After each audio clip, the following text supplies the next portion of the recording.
How to recover deleted Instagram messages. So if you want to recover deleted Instagram messages, then first of all, open up your Instagram application,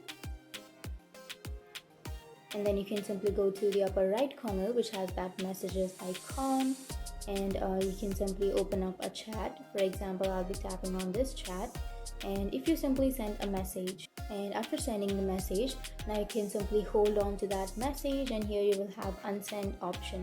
You can simply tap on unsend and it will be unsended, right?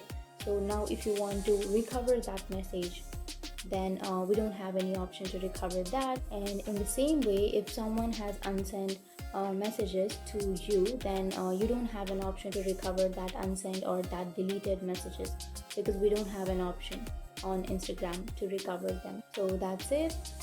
We don't have an option, and if you have any questions, feel free to comment below. Thanks for watching.